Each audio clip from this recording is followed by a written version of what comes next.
Bien-aimés dans le Seigneur, je vous salue au nom de notre Seigneur Jésus-Christ. Il y a une information très urgente que je voulais partager avec vous concernant notre émission La foi victorieuse.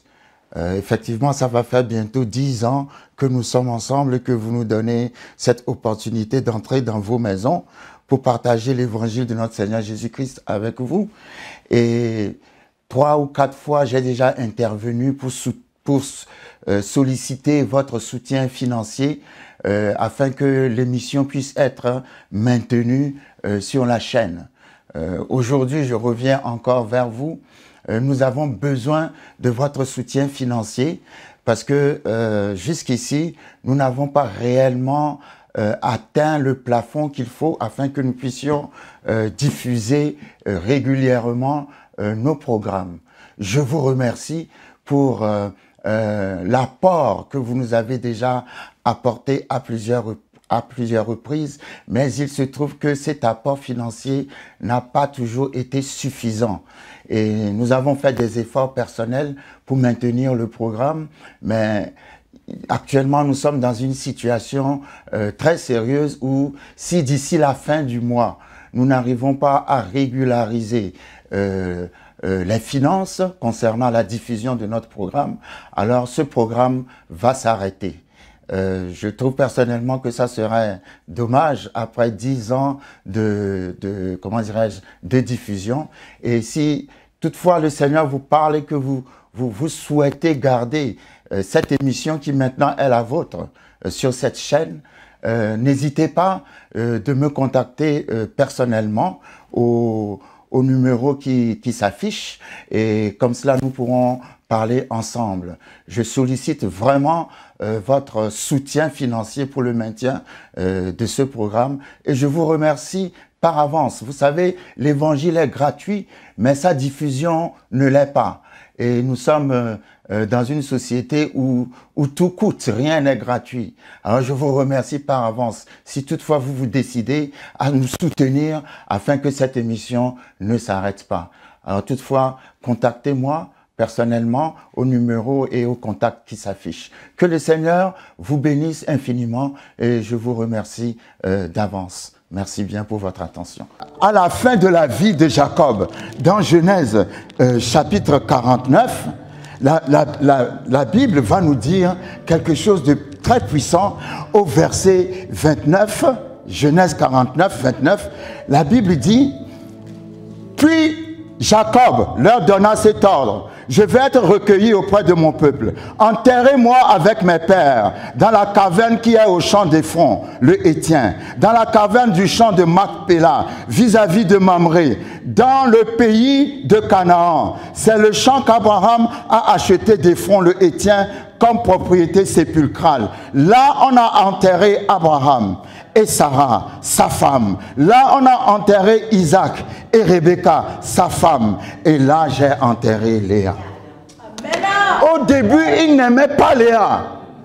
Mais à la fin, il a dit, si je meurs, il faut m'enterrer à côté de Léa. Parce que cette femme, par la confession, a changé. Moi, je peux dire, ce qui faisait sa laideur était une opportunité pour elle. Parce que la Bible dit elle avait les yeux délicats. Ses yeux n'étaient peut-être pas beaux pour les hommes, mais ses yeux voyaient Dieu. Come on! Alléluia! Quand on voyait ses yeux, les gens disaient elle est vilaine, vilaine, mais dans sa laideur, ses yeux pouvaient voir Dieu.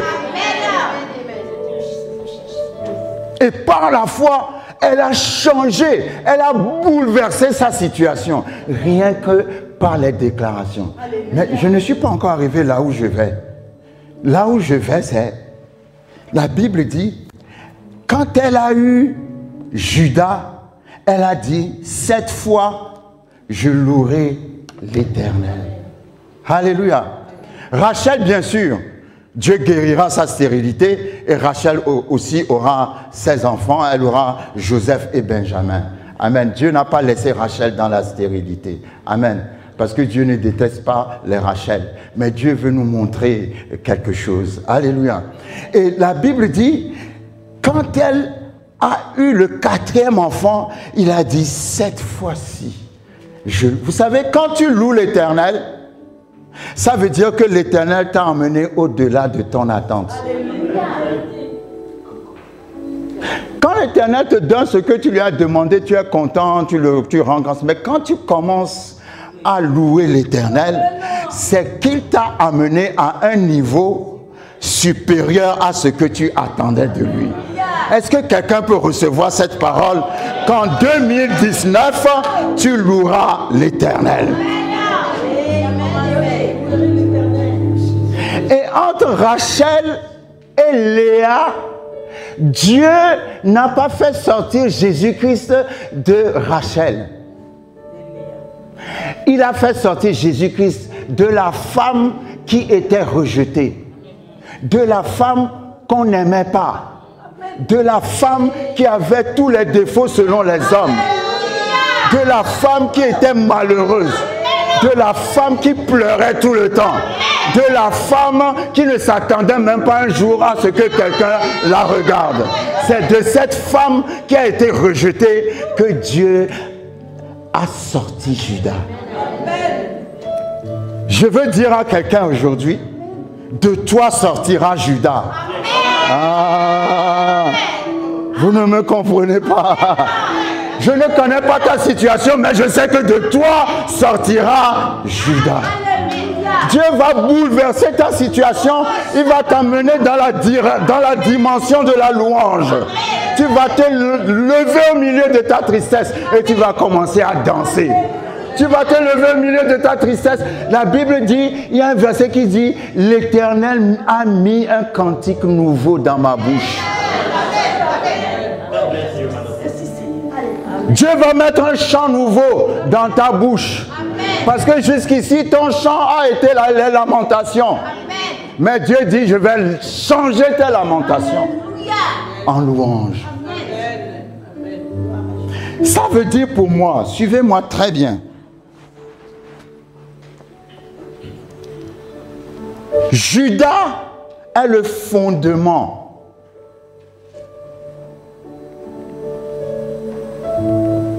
de notre foi dans la mesure où, en tant que chrétien, tu dois savoir, même si tu n'es pas chrétien, c'est encore plus pour ceux qui ne sont pas encore chrétiens, si tu viens à Christ, Christ est capable de t'amener à la dimension de Judas. Et d'abord, toi-même qui es chrétien, qui es toujours triste, toujours négatif, toujours en train de dire des choses négatives, il faut que tu comprennes que tu fais partie, tu es la descendance de Judas. Amen. Le nom Judas signifie louange. Ça veut dire que tu ne dois jamais être dans la tristesse. Léa n'avait aucune espérance. Mais regardez comment Dieu a renversé sa situation. Dieu va renverser ta situation. Mais avant qu'il renverse ta situation, il faut que tu déclares par la foi que mon Dieu est capable de changer cette circonstance. Et tu vas voir par tes déclarations que la situation va changer. Et Judas, je voyais ça ce matin, je parle tout le temps de Judas, mais ce n'est pas pour rien que la Bible appelle Jésus-Christ le lion de la tribu de Judas. Parce que dans Judas se trouve la victoire. Dans Judas se trouve la louange. Dans Judas se trouve la résurrection. Judas est sorti de Léa. C'est comme la Bible dit, Dieu choisit les choses folles pour confondre les sages. C'est la personne que tu regardes et tu dis, celui-là ne vaut rien, celle-là ne vaut rien. C'est justement cette personne que Dieu a choisie. Et Dieu veut te dire, je t'ai choisi. Je ne te juge pas comme les hommes te jugent, mais je sais ce que j'ai mis en toi. Léa était méprisée, rejetée, détestée. Son mari ne l'aimait pas. Mais avec sa parole, avec la confession, elle a changé sa situation. Son mari a commencé à l'aimer. Ensuite, son mari s'est attaché à elle à un point tel que quand Jacob allait mourir, il a dit, quand je vais mourir, enterrez-moi à côté de Léa. Hey! Ça veut dire, par la foi, tu peux changer ta situation. C'est ce que ça veut dire. Judas, c'est la situation a changé à un point tel que tu es arrivé au niveau où tu danses. Ah, quelqu'un ne me comprend pas. Si tu es descendant du lion de la tribu de Judas, alors il doit avoir la victoire. Tu es invincible. Dis à ton voisin, je suis invincible.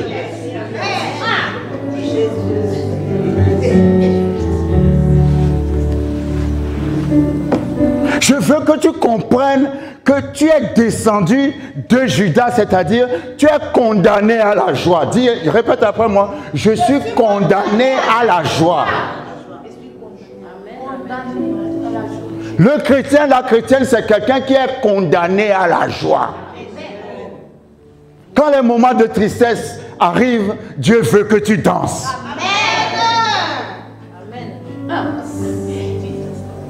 Quand je traverse, pas quand j'établis ma maison, ma résidence. Non, non, quand je traverse la vallée de l'ombre de la mort, je ne crains aucun mal, car tu es avec moi. Tu dois comprendre que cette situation, c'est juste une traversée. Dis à ton voisin, traverser, traverser, traverser. Je te vois plus loin et je vois cette situation derrière toi. C'est derrière toi, parce que tu ne fais que traverser. Tu traverses avec le lion de la tribu de Judas. Ah, quand on descend de Judas, on est condamné à la joie. Je t'interdis d'être triste. Je t'interdis d'être déprimé. Je t'interdis d'être désespéré. Si tu sais que tu es descendu de Judas. Tous ceux qui sont descendus de Judas ont toujours obtenu la victoire. Pourquoi? Parce que quand Jacob allait mourir, dans Genèse 49, il a fait venir tous ses 12 fils. Et il a déclaré une parole de bénédiction sur chacun de ses fils. Mais quand vous lisez toutes les bénédictions, la bénédiction de Judas est particulière. Alléluia. Vous voyez, parfois, il y a des choses qu'on sait comme ça parce qu'on l'a entendu, mais j'aime qu'on s'arrête sur la parole, qu'on cultive la parole, qu'on mange la parole, qu'on demeure dans la parole pour bien comprendre cette parole-là. Quand Jacob est arrivé sur Judas, Genèse 49, verset 9, Jacob a dit à son fils, sur son fils Judas, il a dit, Judas est un jeune lion. On n'est pas encore arrivé à Jésus. Hein? Amen. Mais il a vu Jésus dans son fils. Ah, quelqu'un ne me comprend pas. Parce que le lion de la tribu de Judas, c'est Jésus. Amen. Et quand il bénissait Judas, l'ancêtre de Jésus, il a appelé son fils lion. Dis à ton voisin, je suis un lion. Je suis une lionne. Dieu t'appelle lion. S'il est le lion de la tribu de Judas, donc ses enfants sont des lions aussi. Un lion met au monde des lionceaux qui deviennent des lions. Il dit, Judas est un jeune lion, tu reviens du carnage, mon fils. Vous voyez, le mot carnage signifie massacre. Le carnage, c'est quand il y a eu un massacre quelque part où on a tué des gens, les gens sont morts en passant. Il y a eu un carnage. Mais il dit à Judas, toi, tu reviendras du carnage. Non, vous ne me comprenez pas. C'est-à-dire, tu iras dans la mort et tu reviendras de la mort. Amen.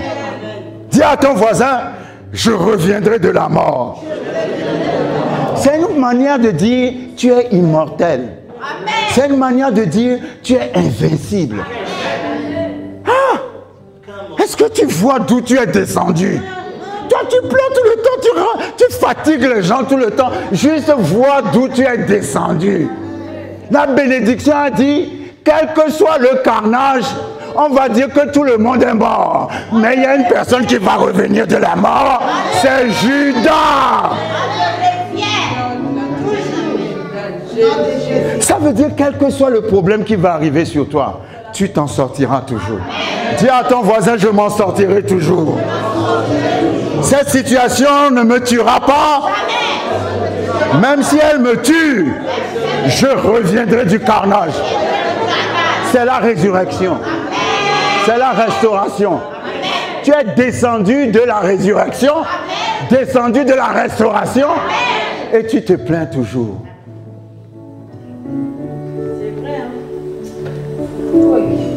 Alléluia.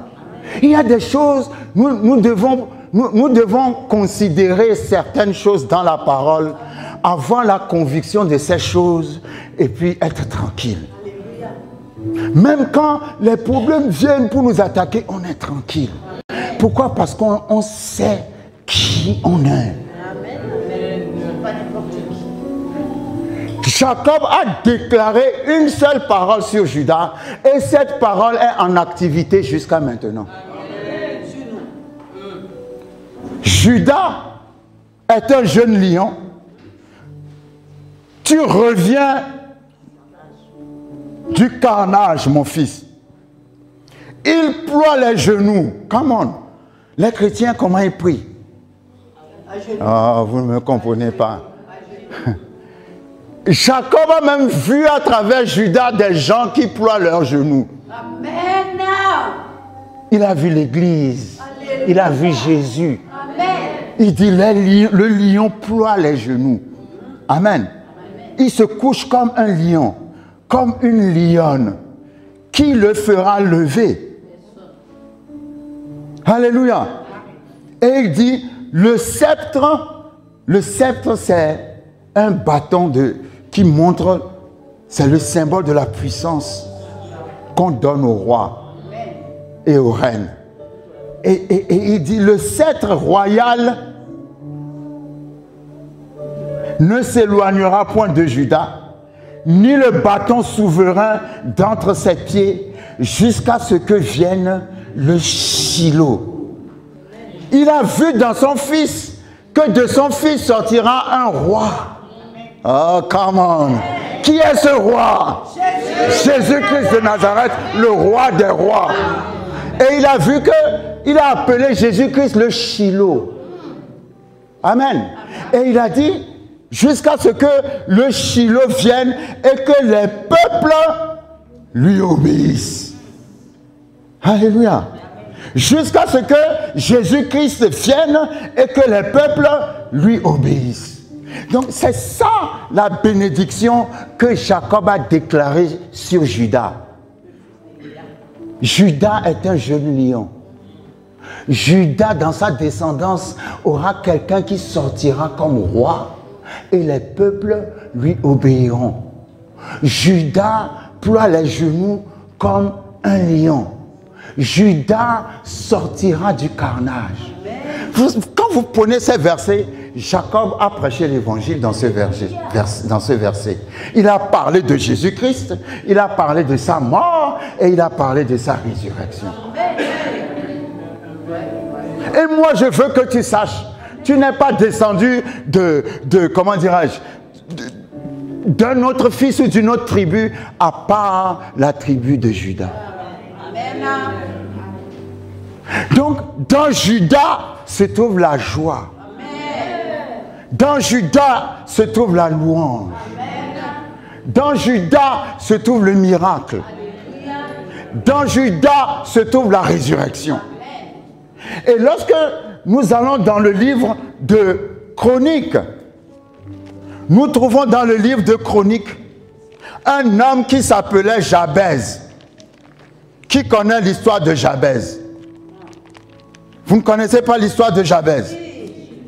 Jabez est un homme que sa maman a eu dans les souffrances. Donc, comme il était né dans les souffrances, sa mère l'a appelé souffrance. Jabez signifie souffrance. Et quand Jabez grandissait, il expérimentait tout le temps des souffrances.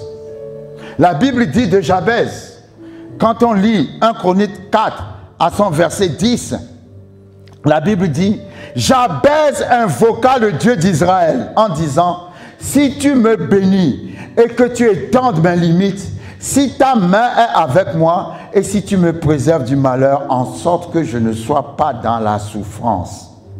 Et Dieu accorda ce qu'il avait demandé. Répète après moi. Et Dieu accorda ce qu'il avait demandé. Mais au verset 9, la Bible dit, Jabez était plus considéré que ses frères. Sa mère lui donna le nom de Jabez en disant, c'est parce que je l'ai enfanté avec douleur. Nous avons déjà parlé. Sa mère l'a appelé souffrance. Et quand il grandissait, vous savez ce que je remarque, c'est que la Bible dit, quand tu vois Jabez et ses frères, la Bible dit que Jabez était le plus considéré. Ça veut dire qu'il y a des gens, quand tu les vois, tu te dis non, cette personne ne doit pas être à cette place. Elle doit être à une autre place supérieure. Parce que quand je te vois, quand je vois les capacités de Dieu en toi, tu ne peux pas être au niveau où tu es. Tu ne peux pas faire le travail que tu fais. Oh, quelqu'un ne me comprend pas. Parce que tu es supérieur au travail que tu fais. Je vois plus de capacité en toi que ce que tu fais. Il était le plus considéré. Mais, parce que sa mère l'a appelé souffrance, les situations l'amenaient toujours dans la souffrance. Il y a des gens qui sont remplis de talent, mais tu ne comprends pas pourquoi ils ne prospèrent pas. Parce que quelqu'un a dit quelque chose sur leur vie. Tout ce qu'on a dit sur ta vie et qui est un blocage, nous l'enlevons aujourd'hui au nom de Jésus-Christ de Nazareth. La Bible dit, Jabez souffrait tellement, un jour il n'en pouvait plus. Et il a dit, Seigneur, si tu me délivres de la souffrance et que tu me bénis. Et la Bible dit, et l'Éternel lui accorda ce qu'il avait. Ah, j'aime trop ces versets-là. Répète après moi. Et l'Éternel m'accorda ce que je lui ai demandé.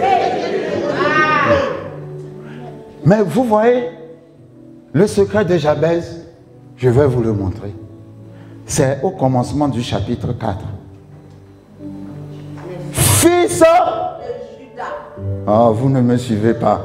Fils de Juda. 1 Chronique 4 parle de la descendance de Juda. Et dans la descendance de Juda se trouvait Jabez. Mais Jacob a déclaré sur Juda, oh, come on, que tu reviendras du carnage. Jacob a déclaré sur Juda, de ta situation, je t'amènerai à la louange. Et voici Jabez qui est descendu de Juda et qui a commencé à souffrir. Mais quand il s'est tourné vers le Dieu de Juda, quand il s'est tourné vers le Dieu d'Israël, la Bible dit, et l'Éternel accorda ce qu'il avait demandé. Dis à ton voisin, Dieu est obligé de me bénir. Dieu est obligé de me bénir. Parce que je descends de Juda. Parce que je descends de la tribu du... Je descends du lion de la tribu de Juda. Quand on vient de Juda, on est forcément victorieux. Il a souffert. Mais quand il a déclaré sa souffrance au Dieu de Juda, qu'est-ce qui s'est passé? Le Seigneur a changé sa situation. La Bible ne l'a pas précisé, mais ça veut dire que de sa tristesse, de ses souffrances, le Seigneur l'a emmené à la dimension de la louange. Je dis, le Seigneur va t'amener cette année à la dimension de la louange. Les gens ne t'ont jamais vu danser, mais en tout cas, ceux qui vont voir cette année, J'introduis la danse de la louange dans la vie de quelqu'un. Alléluia. Alléluia. Quand nous allons dans 2 Chroniques chapitre 20, la Bible nous parle dans 2 Chroniques chapitre 20 d'un homme qui s'appelait Josaphat.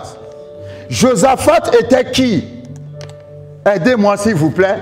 Il était le roi du royaume de Juda. Quand vous allez en hébreu, Josaphat est traduit Jéhoshaphat. Et ça signifie l'Éternel a jugé. C'est ce que veut dire Josaphat. C'est une façon de dire l'Éternel a déjà jugé ta situation. C'est quand on dit l'Éternel a jugé, ça veut dire qu'il t'a déjà donné la victoire. Toi, tu te pleures, mais l'Éternel dit, l'Éternel a jugé, a déjà jugé. Josaphat était roi de Juda. Alléluia. Et la Bible dit, il a été menacé par 3 armées plus puissantes que lui. D'abord, il a eu peur. Et ensuite, la Bible dit, vous savez, j'aime trop Josaphat, quoi. Il a eu peur et puis après, il s'est dit, non, calmons-nous. Je vais juste réfléchir sur tout ce que Dieu a fait dans l'histoire d'Israël. Alléluia. Vous savez, quand les situations viennent, parfois, souvenez-vous de ce que Dieu a déjà fait pour vous. Ne soyez pas comme le peuple d'Israël dans le désert. Dieu leur fait un miracle aujourd'hui. Demain, ils sont dans une situation difficile. Ils oublient le miracle que Dieu a fait avant et commencent à se plaindre. Dieu fait encore un miracle. Le lendemain, ils sont encore dans une situation. Ils oublient le miracle que Dieu a fait. Commencent à... Non, non, non. Souviens-toi de ce que Dieu a fait pour toi. Parce que quand tu te souviens de ce que Dieu a fait pour toi, tu n'as plus peur de la situation qui te menace.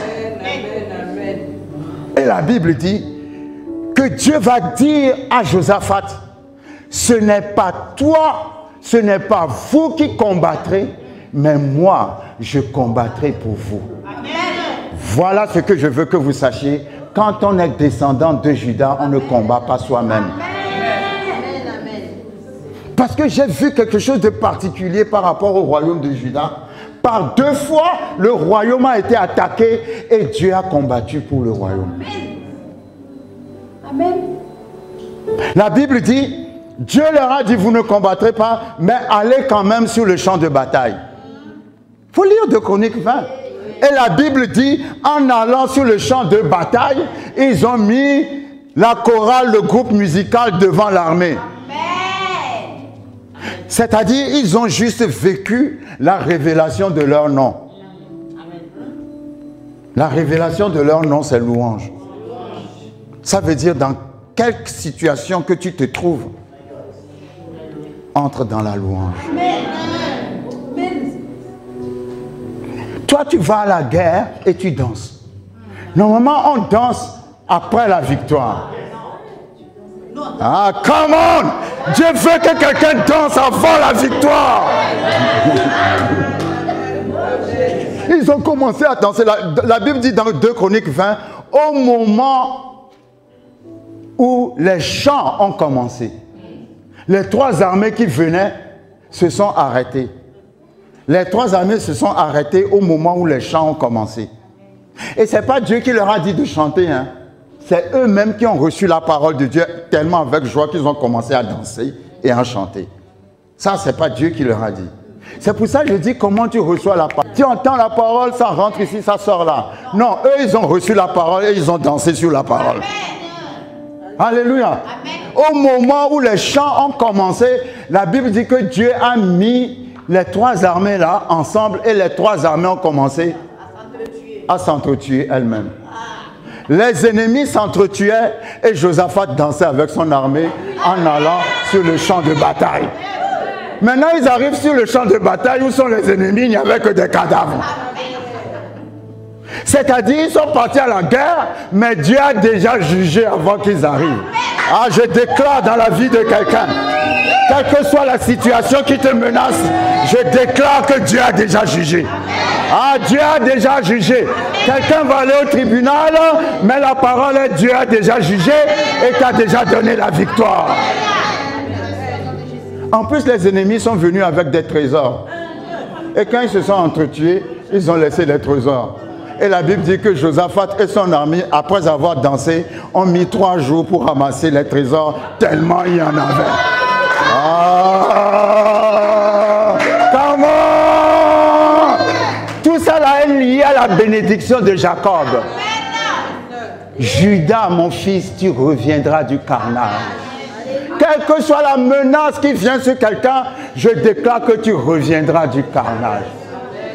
Ils sont partis à la guerre, ils sont revenus plus riches qu'ils étaient avant. Ils n'ont même pas fait la guerre, ils ont dansé. Dieu a fait la guerre avant qu'ils arrivent. Ils n'ont même pas vu Dieu faire la guerre. Est-ce que vous imaginez? Dieu ne l'a pas fait pour la tribu de Lévi. Il ne l'a pas fait pour la tribu de Benjamin. Il ne l'a pas fait pour la tribu de aidez-moi s'il vous plaît. Nephtali. Non, non, il a fait pour quelle tribu? Pour la tribu de Juda. J'aime comme le pasteur me regarde, je vois la joie sur son visage. Come on, come on, come on. Il y a une tribu que Dieu ne te permet même pas de combattre. Amen, amen. C'est pas qu'il te laisse combattre et puis tu gagnes. Non, non.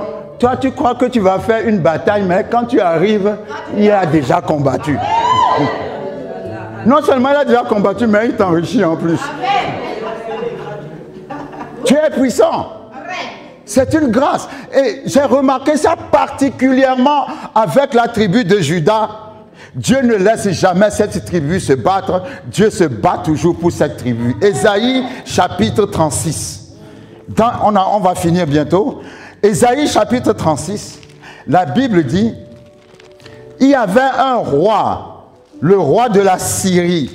Le roi de la Syrie avait envoyé un de ses généraux pour aller dire encore à un roi de Juda.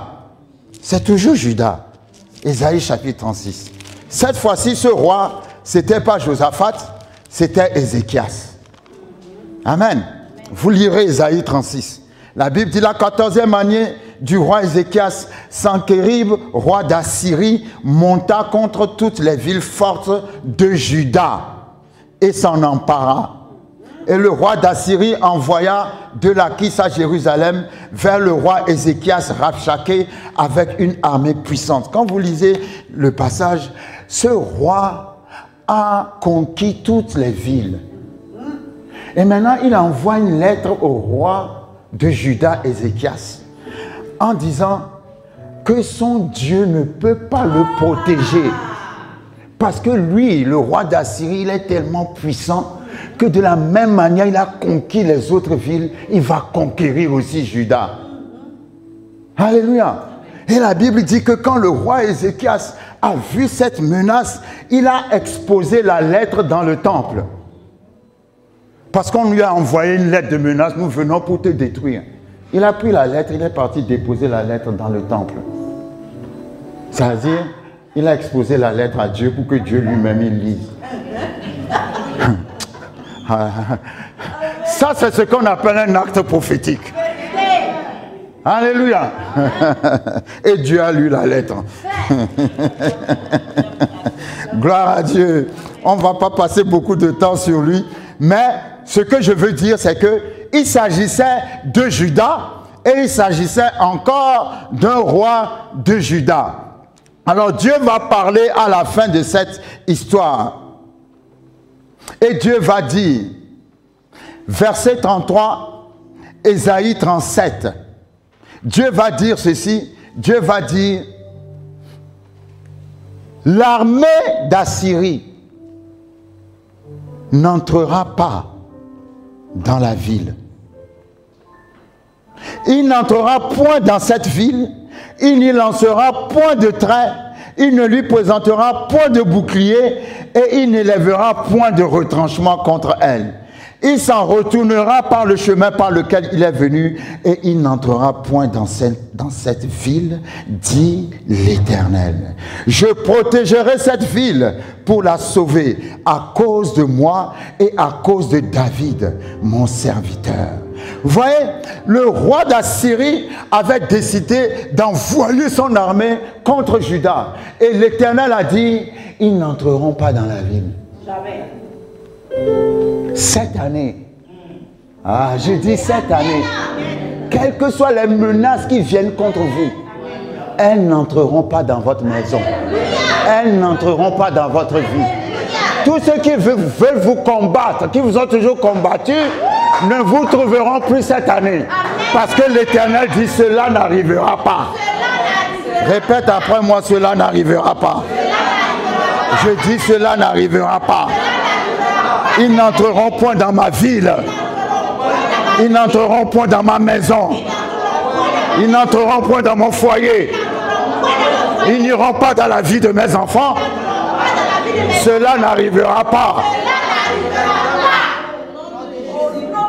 Et la Bible dit, je vais terminer par là, comme ils étaient venus pour attaquer Juda, verset 36, l'ange de l'Éternel sortit. Quelqu'un ne me suit pas. Ils sont venus la nuit pendant que les gens dormaient. Alléluia.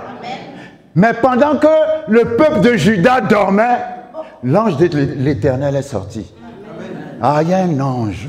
Vous savez, l'ange de l'Éternel dans l'Ancien Testament, c'est Jésus-Christ. On l'appelait l'ange de l'Éternel. Alléluia. La Bible dit, l'ange de l'Éternel sortit et frappa dans le camp des Assyriens 185 000 hommes. Et quand on se leva le matin, voici, c'étaient tous des corps morts. C'est pour ça que je vous dis un mystère dans Juda. C'est que Dieu ne permet même pas que Juda combatte. L'ennemi, la troupe est entrée la nuit. Mais l'ange de l'Éternel s'est levé avec son épée. Come on! Cette année, l'ange de l'Éternel va se lever pour quelqu'un. L'ange de l'Éternel était tout seul. Mais lui tout seul, il a frappé et il a terrassé 185 000 hommes. Hey! Répète après moi. Hey! Dis encore. Hey! Hey! L'ange de l'Éternel s'est levé, lui tout seul. Il a frappé 185 000 hommes qui sont venus détruire Juda pendant que le peuple de Juda dormait. Ce soir, dors tranquille. Parce que l'ange de l'Éternel est avec toi. Je dis, l'ange de l'Éternel est avec toi. L'ange de l'Éternel te regarde. L'ange de l'Éternel veille sur ta maison. Aucun mal ne t'arrivera. Je dis, aucun mal ne t'arrivera. Aucun mal ne t'arrivera. Ils feront des projets contre toi, mais leurs projets échoueront dans le nom de Jésus. Leurs projets échoueront dans le nom de Jésus. Leurs projets échoueront dans le nom de Jésus. Nous sommes dit, je suis la descendance de Juda. Matthieu chapitre 1, verset 2, je termine par là. Matthieu chapitre 1, verset 2. Généalogie de Jésus-Christ, fils de David, fils d'Abraham. Abraham engendra Isaac. Isaac engendra Jacob. Jacob engendra qui? Judas et ses frères. Et à la fin, on verra que la Bible dit, Jacob engendra Joseph, l'époux de Marie, de laquelle est né Jésus, qui est appelé Christ. Ce Jacob-là est un autre Jacob. Amen. Mais nous voyons, la Bible nous dit clairement que Jésus-Christ est descendu de Judas, qui lui-même était le fils de Léa, qui n'était pas aimé, mais Dieu l'a emmené de son désarroi, de sa tristesse, de son malheur à la dimension de la louange. Ah! Dis à ton voisin, dans cette situation qui te fait pleurer, tu finiras par danser. Oh, dites bien, dans cette situation qui te fait pleurer, tu finiras par danser. Ah, je te vois danser. Je dis à quelqu'un, je te vois danser. Je te vois chanter. Parce que Dieu va t'amener à la dimension de Judas. Et Jacob a dit, tu reviens du carnage. Rien ne te tuera. Quand on a enterré Jésus, la terre n'a pas pu garder son corps. Parce que son corps est plus puissant que la terre. Ah! Aucune situation ne peut te garder. Parce que tu es plus puissant que toutes les situations. Tu t'en sortiras. Je te vois sortir de cette situation. Je te vois danser dans cette situation. Dans le nom puissant de Jésus. Levons-nous, levons-nous, levons-nous. Seigneur, merci. Merci Seigneur. Je déclare cette parole sur notre vie. Nous reviendrons toujours du carnage.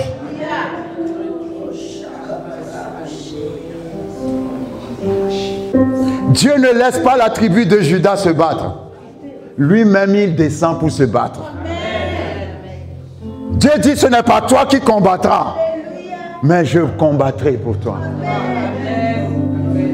Là où tu penses qu'il y a un combat qui t'attend, quand tu vas arriver, c'est une louange qui t'attend. Ah, come on! Je dis, là où tu crois qu'il y a un combat qui t'attend, quand tu vas arriver, c'est une louange qui t'attend. Parce que moi, je ne te laisse pas combattre. Je combattrai pour toi. Dieu combattra pour tes dossiers. Tous les dossiers qu'on a mis en bas, l'ange de l'Éternel va les mettre en haut. Tu auras la faveur avec l'administration. Tu auras la faveur avec ton patron. Tu auras la faveur. Partout tu as besoin de la faveur.